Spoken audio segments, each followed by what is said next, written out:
नमस्कार मित्रों, मैं नेहा पुरोहित स्वागत करती हूँ आपका भक्ति सत्संग में। दोस्तों, आज इस वीडियो में मैं बात कर रही हूँ भोम प्रदोष व्रत के बारे में। भोम प्रदोष व्रत को मंगल प्रदोष व्रत भी कहा जाता है। इस व्रत का क्या महत्व है, ये व्रत आपको कैसे रखना होता है, साथ ही पूजा कैसे करनी होती है, और हाँ, प्रदोष व्रत की कथा सुननी बहुत ही जरूरी होती है। कथा सुनने के बाद ही व्रत खोला जाता है, तो वो भी मैं आपको जरूर सुनाऊंगी। तो इन सभी महत्वपूर्ण जानकारियों के लिए आप इस वीडियो को एंड तक जरूर देखें और वीडियो पसंद आने पर लाइक करना ना भूलें। यदि कमेंट कर कोई अन्य जानकारी चाहते हैं तो वो भी जरूर पूछें। और अभी तक आपने अगर भक्ति सत्संग चैनल को सब्सक्राइब नहीं किया है तो चैनल को तुरंत सब्सक्राइब कर लें और ज्ञानवर्धक जानकारियों का लाभ उठाएं। साथ ही बेल आइकन को भी प्रेस कर लें ताकि आने वाले वीडियो के नोटिफिकेशन आपको सबसे पहले मिल सके। तो चलिए बात करते हैं मंगल प्रदोष व्रत के बारे में। दोस्तों, हिंदू मान्यताओं के अनुसार प्रदोष व्रत त्रयोदशी तिथि के दिन रखा जाता है। प्रत्येक महीने में 2 प्रदोष व्रत होते हैं, एक शुक्ल पक्ष में, एक कृष्ण पक्ष में। मंगलवार को आने वाले प्रदोष व्रत को भोम प्रदोष या फिर मंगल प्रदोष कहा जाता है। बहुत ही विशेष महत्व होता है मंगल प्रदोष व्रत का। प्रदोष व्रत भगवान शिव को प्रसन्न करने और आशीर्वाद प्राप्त करने के लिए रखा जाता है।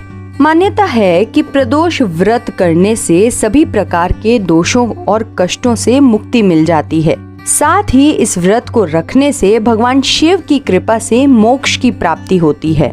प्रदोष व्रत में प्रदोष काल का बहुत ही विशेष महत्व होता है। सूर्यास्त के बाद और रात्रि के आने से पहले का समय प्रदोष काल कहा जाता है। त्रयोदशी तिथि पर भगवान शिव और माता पार्वती की आराधना इसी समय की जाती है। चलिए आगे बात करते हैं मंगल प्रदोष व्रत की पूजा विधि के बारे में। मंगल प्रदोष व्रत के दिन ब्रह्म मुहूर्त में उठकर स्नान ध्यान आदि से निवृत्त होकर स्वच्छ वस्त्र धारण करें। यदि संभव हो तो आप लाल रंग के वस्त्र जरूर पहनें। इसके बाद आप आचमन कर अपने आप को शुद्ध करें। सबसे पहले सूर्य देव को अर्घ्य दें और व्रत का संकल्प करें। इसके बाद भगवान शिव का अभिषेक कर बेलपत्र अर्पित करें और चंदन आग धतूरे से उनका श्रृंगार करें। अब माता पार्वती की भी फल फूल धूप दीप चंदन अक्षत नैवेद्य आदि से पूजा करें। अंत में आरती अर्चना कर महादेव और माता पार्वती से सुख शांति और समृद्धि की कामना करें।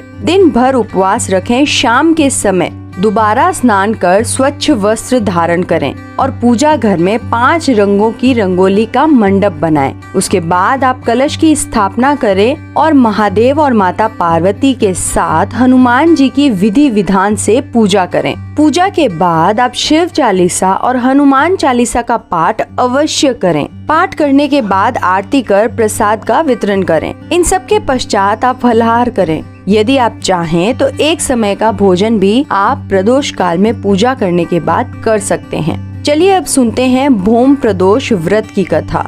एक नगर में एक वृद्ध महिला निवास करती थी। उसके मंगलिया नामक एक पुत्र था। वृद्धा हनुमान जी की परम भक्त थी। वह प्रत्येक मंगलवार को नियम पूर्वक व्रत रखकर हनुमान जी की आराधना किया करती थी। उस दिन वह न तो घर लीपती थी और न ही मिट्टी खोदती थी। वृद्धा को व्रत करते हुए अनेक वर्ष बीत गए थे। एक बार हनुमान जी ने उनके श्रद्धा की परीक्षा लेनी चाही और हनुमान जी साधु का वेश धारण करके उनके पास आ गए और पुकारने लगे, है कोई हनुमान भक्त, है कोई शिव जी का भक्त जो हमारी इच्छा पूरी कर दे। यह पुकार सुन वृद्ध महिला बाहर आई और बोली, आज्ञा महाराज। हनुमान जी महाराज बोले, मैं भूखा साधु हूँ, तू थोड़ी सी जमीन नीप दे और भोजन बनाने का सामान मुझे दे दे। मैं अपने हाथों से भोजन बनाकर भोजन करूँगा। वृद्धा दुविधा में पड़ गई। वह महिला हाथ जोड़कर बोली, महाराज, लीपने और मिट्टी खोदने के अतिरिक्त अगर आप कोई आज्ञा दें तो मैं अवश्य पूरी करूँगी।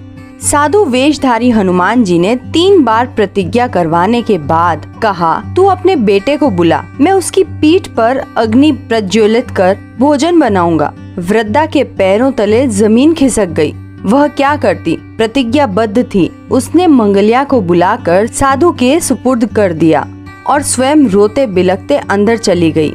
मगर साधु रूपी हनुमान जी ऐसे ही मानने वाले न थे। उन्होंने वृद्धा के हाथों से ही मंगलिया को पेट के बल सुलाया और उसकी पीठ पर आग जलाई।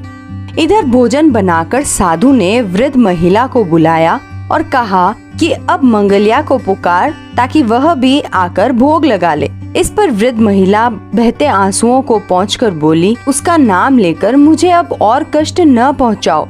किंतु जब साधु महाराज नहीं माने तो वृद्धा ने मंगलिया को आवाज लगाई और पुकारने की देर थी कि मंगलिया दौड़ते हुए आ पहुंचा।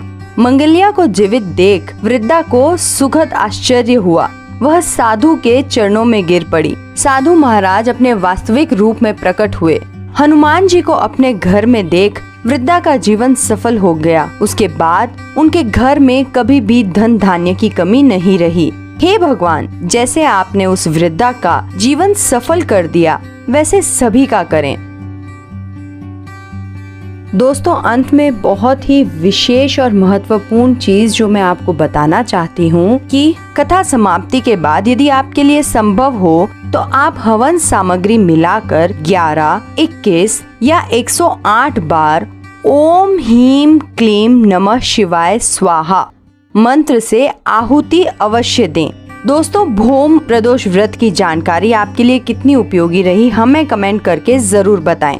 वीडियो पसंद आए तो लाइक और शेयर करना ना भूलें। बने रहें भक्ति सत्संग के साथ। धन्यवाद।